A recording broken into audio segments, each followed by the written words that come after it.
ASMR only stream today, and my plan is to do one of these weekly on Wednesday.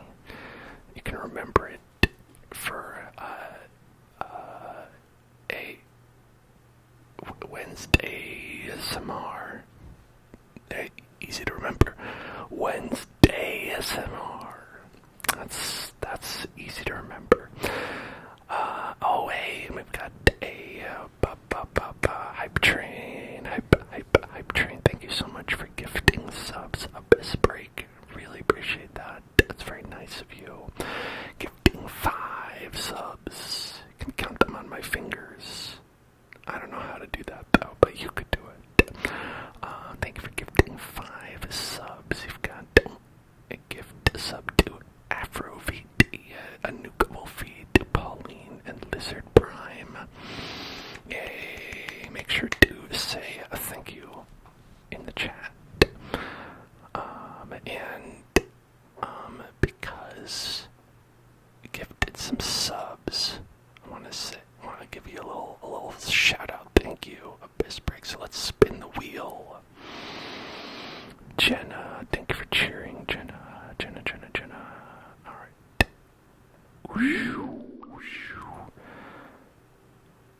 Right there. Let's party. Spin that wheel, round and round. Spin that wheel. Yes, you are my best friend, and I love you. All of you. And you know what? You have another best friend who loves you, and his name is the French Daniel. Hello. Bonjour, I am the French Daniel. And I also love you, and you're my best friend. Oh, oui, the best friend is going to spin the wheel. Let us spin the wheel. Spin that wheel. Spin that wheel. Oh my, could it be a victory? Gentle Larry is so close. Oh my, he's a gentle Larry. We must tap.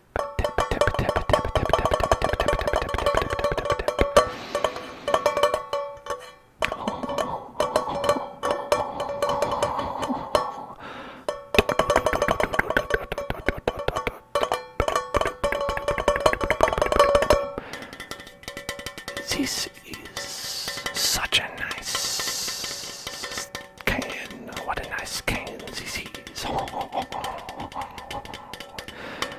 Please enjoy the nice can. And let's spin the wheel again. Spin that wheel. Spin that wheel. Spin the wheel. Spin the wheel.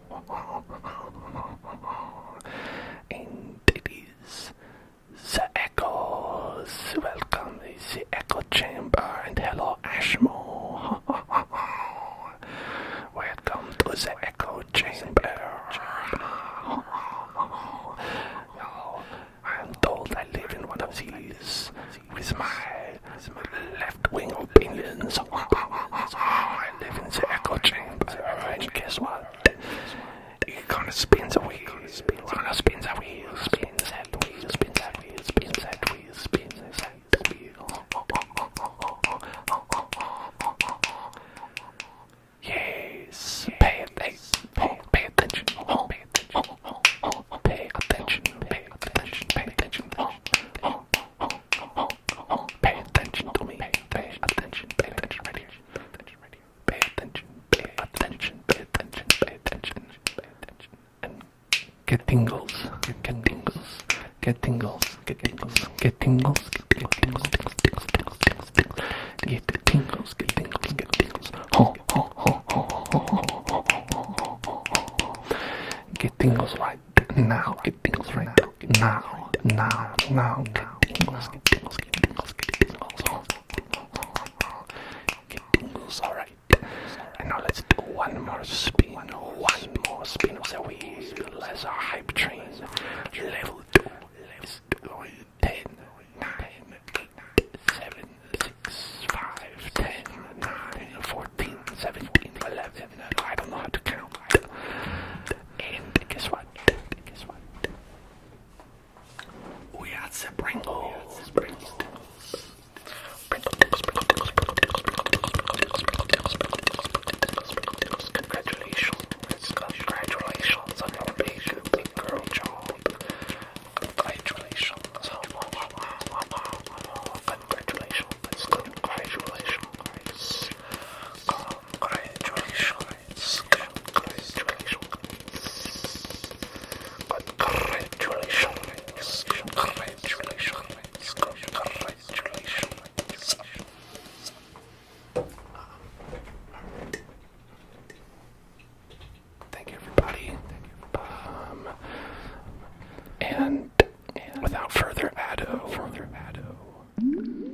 in a nice, relaxing ASMR whisper. So, if that's what you want, if you want that, well, you're in luck, because according to all known laws of aviation, there is no way a bee should be able to fly. Its wings are too small to get its fat little body off the ground. The bee, of course, flies anyway, because bees don't care what humans think is impossible. Barry Benson. Yellow, black, yellow, black, yellow, black, yellow, black. Oh, black and yellow. Let's shake it up a little. Janet Benson. Barry, breakfast is ready. Barry, coming. Hang on a second. Hello. Adam Flamin. Barry. Adam, can you believe this is happening? I can't. I'll pick you up. Barry flies down the stairs. Martin Benson, looking sharp. Janet, use the stairs. Your father paid good money for those. Barry, sorry, I'm excited. Here's the graduate. We're very proud of you, son. A perfect report card. All B's. Very proud. Barry, Ma, I got a bingo in here. You got lint on your fuzz. Ow, that's me.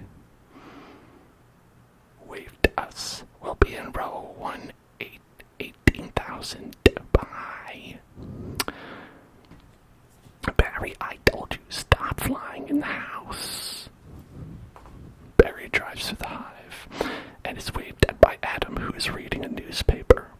Hey, Adam. Hey, Barry. Is that fuzz gel? A little special day graduation. M himself, thank you so much for cheering. 500 bits. Yay, thank you very much.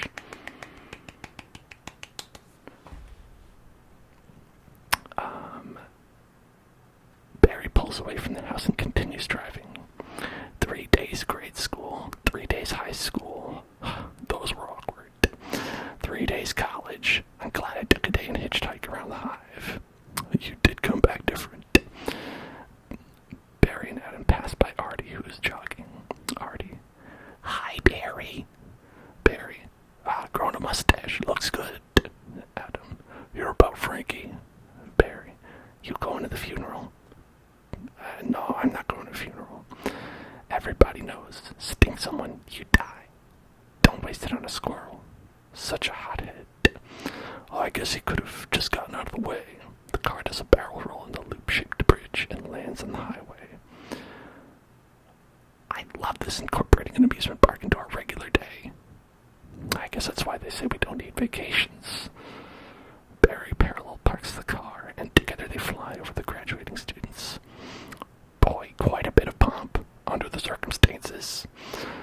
Barry and Adam sit down and put on their hats. Well, Adam, today we are men. We are B-men. Amen. Barry and Adam together. Hallelujah. Barry and Adam both have a happy spasm. Announcer, students, faculty, distinguished B's, please welcome Dean Buswell. Dean Buswell. Welcome, new Hive City graduating class of 9. That concludes our ceremonies and begins your career at Down-X Industries. Adam, will we pick our job today? Adam and Barry get into a tour bus. Barry, I heard it's just orientation. Tour buses rise out of the ground and the students are automatically loaded into the buses. Tour guide, heads up, here we go. Announcer, keep your hands and antennas inside the tram at all times. Barry, I wonder what it'll be like. Adam, a little scary. Tour guide, welcome to Honex, a division of Honesco and a part of the Hexagon Group. Barry, this is it. Barry and Adam, wow. Barry, wow. The bus drives down a road on either side.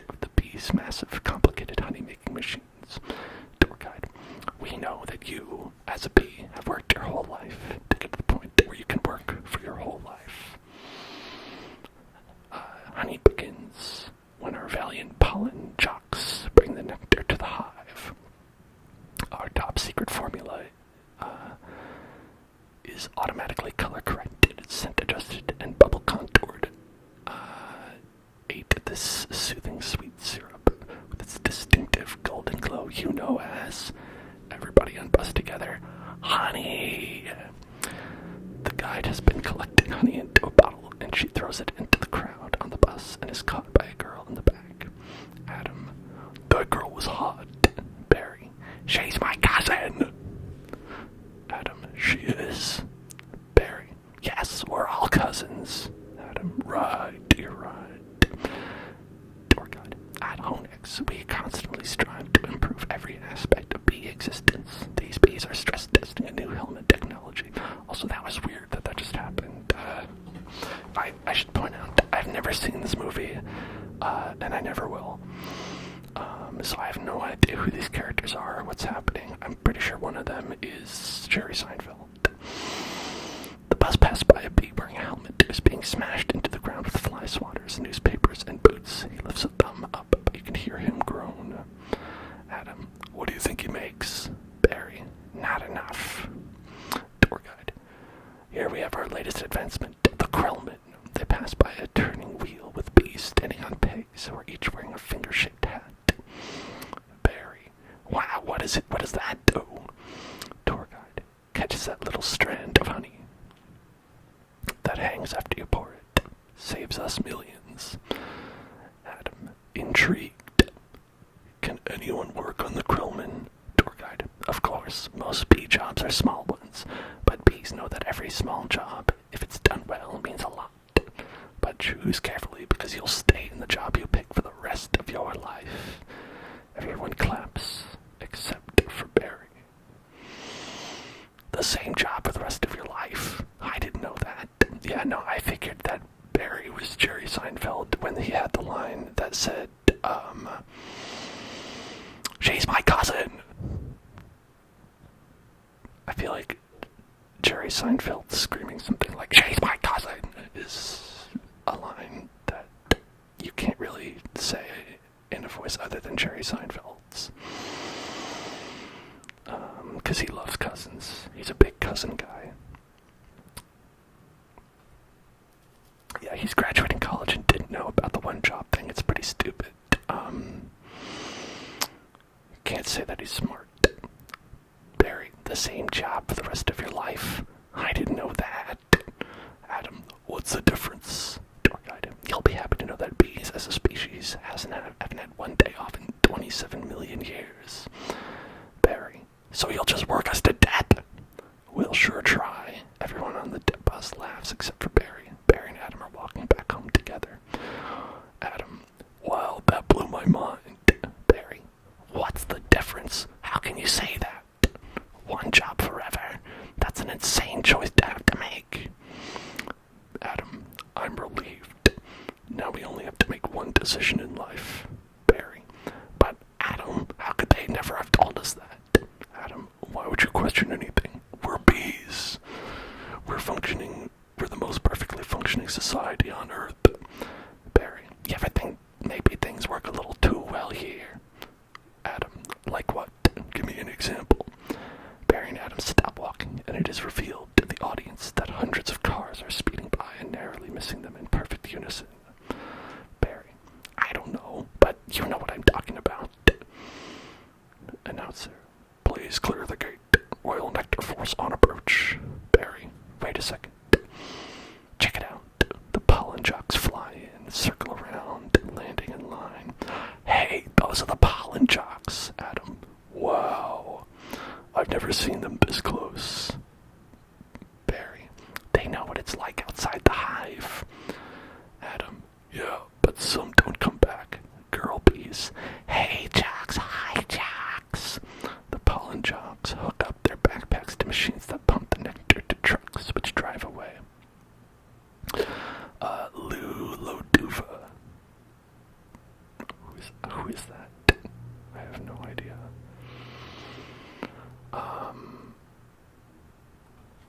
Fun fact, Jerry was at Jeff Bezos' Venice wedding and is a massive Zionist. Yeah, he's a pretty bad guy. He really kind of... he decided to take his money and become a bad person. Weird how that happens. You guys did great. You monsters, you sky freaks. I love it. Punching the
Yeah. Once a bear pinned me against a mushroom. He had a paw on my throat. With the other, he was slapping me.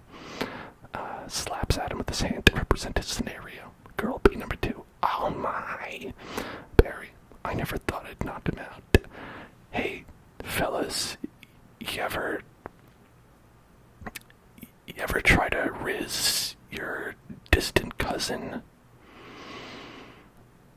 by lying about your job? Me neither. I don't know. It's a pretty strange scenario to write into a movie.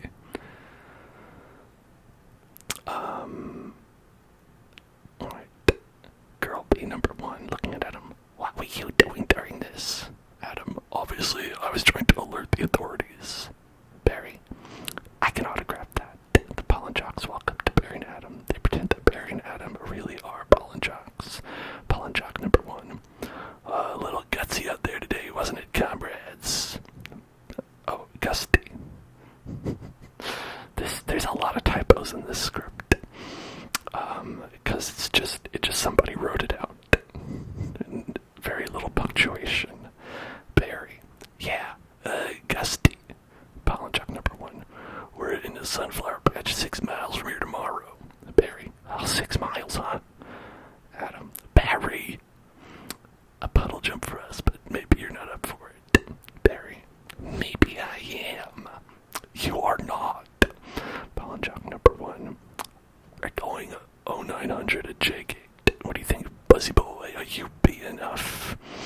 Barry, I might be. It all depends on what 0900 means. The scene cuts to Barry looking out of the hive city from his balcony at night. Oh, that was a great way to end the scene. Very funny. Martin. Hey, Honex. Barry. Dad, you surprised me. Martin. You decide what you're interested in. Barry. Well, there's a lot of choices, but you only get one. Do you ever get bored of doing the same job every day? Son, let me tell you about stirring. You grab that stick and you just move it around, and you stir it around. You get yourself into a rhythm. It's a beautiful thing. Barry. You know, Dad, the more I think about it, maybe the honey field just isn't right for me. You were thinking of what? Making balloon animals? That's a bad job for a guy with a stinger. Janet, your son's not so sure he wants to go into honey. Barry, you're so funny sometimes. I'm not trying to be funny. You're not funny. You're going into honey. Our son, the stirrer. You're gonna be a stirrer. No one's listening to me. Wait till you see the sticks I have. I could say anything right now. I'm gonna get an ant tattoo. Barry's parents don't listen to him and continue to ramble on. Let's open up some honey and celebrate. Maybe I'll pierce my thorax, shave my antenna, shack up with a grasshopper, get a gold tooth and call everybody dog.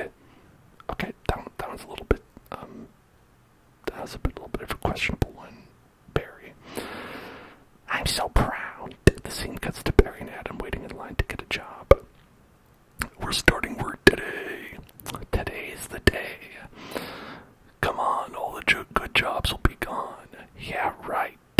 Job lister, pollen counting, stunt bee, pouring, stirrer, front desk, hair removal. Be in front of the line. Is it still available? Hang on, to the left. Oh, one of them's yours. Congratulations. Step to the side. Adam, what'd you get? Be in front of line. Picking crud out. Stellar. He walks away. Wow. Couple of nobies. Yes, sir. Our first day. We're ready. Make your choice. Adam and Barry look up at the job board. There are hundreds of constantly changing panels that contain available or unavailable jobs. It looks very confusing. You want to go first? No, you go. Oh my, what's available? Job lister. Restaurant attendants open, and not for the reason you would think. Adam. Any chance of getting the Krellman? Job lister. Sure, you're on. Puts the Krellman fingerhead on Adam's head. Suddenly the sign for Krellman closes out. I'm sorry, Krellman just closed out. Takes Adam's hat off. Wax monkey's always open. Adam. The Krellman opened up again.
was up. Hello? Pollen jock number 2. Another call coming in. That he was feeling brave. There's a Korean deli on 83rd that gets their roses today. Barry, hey guys. Pollen jock number 1. Look at that. Isn't that the kid we saw yesterday? Lulu Duva. Hold it, son. Flight deck's restricted. Pollen jock number 1. It's okay, Lou. We're gonna take him up. Puts hands on Barry's shoulder. To Barry. Really? Feeling lucky, are ya? With clipboard. Sign here, initial that. Thank you, Lulu Duva. Okay. Got a rain advisory today, and as you all know, bees cannot fly in rain, so be careful. As always, watch your brooms, hockey sticks, dogs, birds, bears, and bats. Also, got a couple reports of root beer being poured on us. Murphy's in a home because of it, babbling like a cicada. Barry, that's awful. Lulu Duva. Why does this guy have such a crazy name? Everybody's like Barry, Adam, and this one guy's name is Lulu Duva.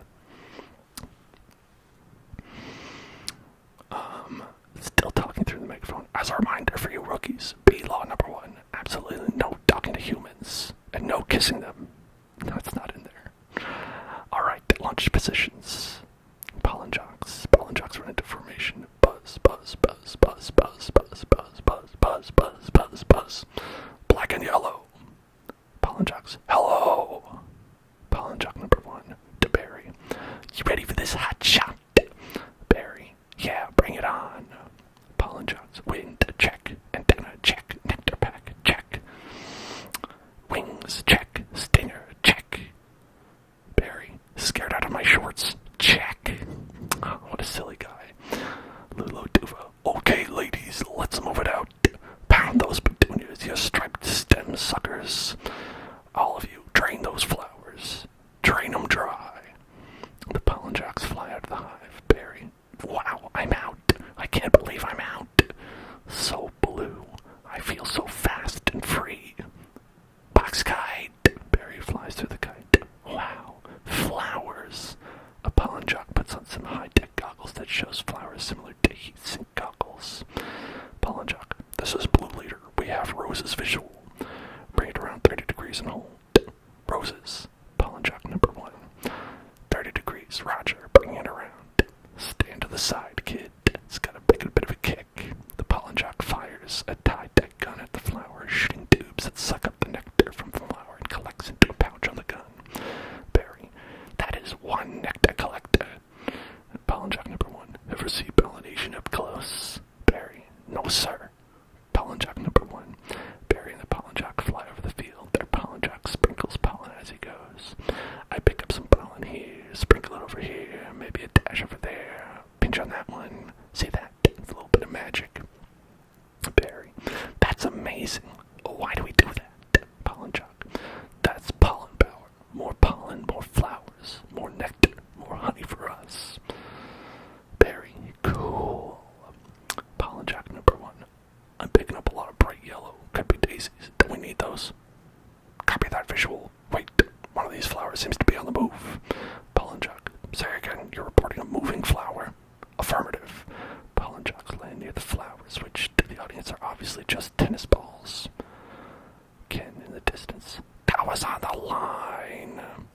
Pollen jock number 1. This is the coolest. What is it? Pollen jock number 2. I don't know, but I'm loving this color. It smells good. Not like a flower, but I like it. Pollen jock number 1. Yeah. Fuzzy. Sticks his hand onto the ball, but it gets stuck. Pollen jock number 3.